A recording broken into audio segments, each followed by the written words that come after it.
You know what game this is. A game so big it's hard to ignore when a device can't actually play this game for whatever reason. But I think that's about to change, right here, right now. You might be wondering why I'm censoring the word Imp-ct, mostly for comedic purposes, but also because that's what the developer of this launcher wants us to do. You know, just to keep it so that nothing bad happens to this project in particular. So I would wager that just about every other YouTube video out there about running Genshin Impact on the Steam Deck is either A, streaming it somehow, or B, running it on Windows. I'd also wager that anyone using this launcher isn't using their main account, and in this case, that's what I'm totally doing right here. So first, before I do anything, I do have to preface this. We have to preface this on why we're doing it this way, as well as the risks of playing Impact this way. I would totally be content with using Impact on Steam Deck, but interestingly enough, on Linux, Impact, it doesn't show up on GeForce Now on Linux. Let me be the first to say that one of the big advantages of streaming games is that it's more or less platform agnostic. You got a Linux PC but you really want to play Destiny 2? You can do that on GeForce Now. But no, apparently you can't do that with Impact for some reason. Is it because Impact is on your phone? If that's the main reason why, then it's the worst reason I've ever heard in my life.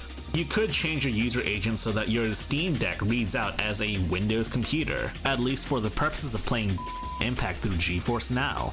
But for whatever reason, there seems to be numerous amounts of issues trying to do that as well, as in it doesn't do anything. Did they fix it? I don't know. Maybe I just need to use a different extension at some point, but we're going to work on that later because we're going to talk about the definitive way to play Impact on your Steam Deck. Warning. Using this launcher and this patch for Impact is technically against those terms of service. There will always be a risk of getting banned. And as such, High-Tech Lowlife and the developers of this launcher in particular, let's just say we're not responsible in case you get banned for any reason. Your mileage may vary, but I've yet to see any reports of anyone actually getting banned using this launcher in particular, you know? So, to that end, I'm going to use my own personal account. Out of respect for the developers of this project, I'm not going to give you a direct link to it. Instead, you can just Google the name of it instead. An anime game launcher. To get an anime game launcher up and running, there's actually two different releases you can use. You can use the app image, which would be infinitely simpler, or you could use the Flatpak. The Flatpak is actually not available on the Discover app by default, but once you add it, you can update the app through the Discover app, so it's pretty simple really. All you have to do is follow the instructions on the page. And yes, adding the Flatpak requires you to use the command line, so you better get used to it. It really isn't that difficult. All you have to do is copy these three commands and paste them in and enter them sequentially, like so. An anime game launcher isn't actually hosted on FlatHub, so you're not going to have it on the Discover app by default. But with these three commands, you can add not just the anime game launcher repo, but the anime game launcher itself. And once you finish copying and pasting these commands, you'll be able to update the app itself using the Discover app. So this is just a one-time step. As you can see here, we now have the Flatpak, and when it comes time to update the Flatpak itself, you can update it directly from the Discover App Store itself. Now let's play this anime game right here. As you can see here, there is a warning that takes about 30 seconds to clear. The developers make it abundantly clear that this breaks TOS and that they're not responsible, and by extension, I'm not responsible either in case you do get banned. That said, I've yet to see any reports of anyone getting banned using this launcher, but your mileage may vary here. You could be the first one to get banned. So when the launcher launches, you'll be prompted to install WinGE, specifically for this launcher right here. No big deal, just let it do its thing. If it prompts you to install Mono, just go ahead and press install and let it install. Setting Wine and DXVK and all that good stuff up takes a little bit of time. But once you're done with that, now you can actually install the game itself. So let's get that started, I'll see you in a bit. And would you look at that, Genshin Impact installed. Now you'll want to apply this patch. Click on that apply patch button right there. The anime game launcher patch is the main reason why this whole launcher breaks TOS. It basically more or less disables the anti-cheat.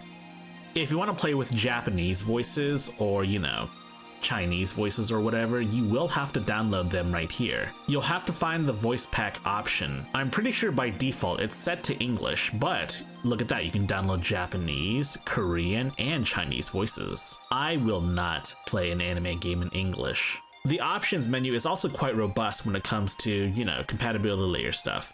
You can set up Wine GE, Proton GE, you can even set up Lutris Wine as well as whatever version of DXVK you want to use. Now, you could just launch the game from desktop mode, but I'm not going to do that because that's stupid. To launch it from game mode, all you have to do is add it as a non-Steam game.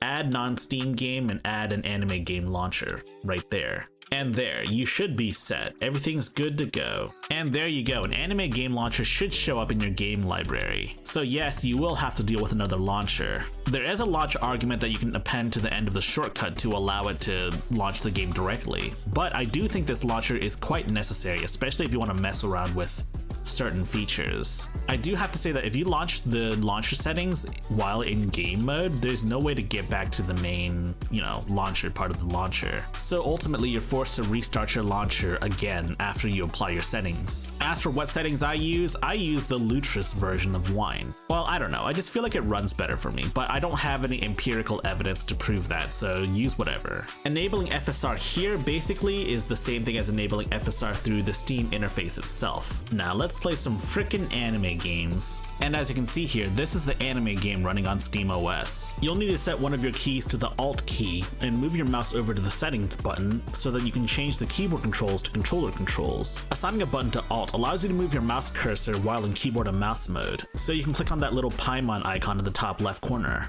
And there you go, full controller support. So there you go, Genshin Impact on Steam Deck with full controller support. Beware of bans though. I'll let you guys know if I get banned from Genshin Impact within a few months or so. We finally relaunched our Patreon page, so be sure to check us out if you want to support us. Promise we'll start doing exclusive content soon. If you like high-tech low-life, you should subscribe and check out my other videos. And for more high-tech low-life updates, be sure to join our Discord server in the description below.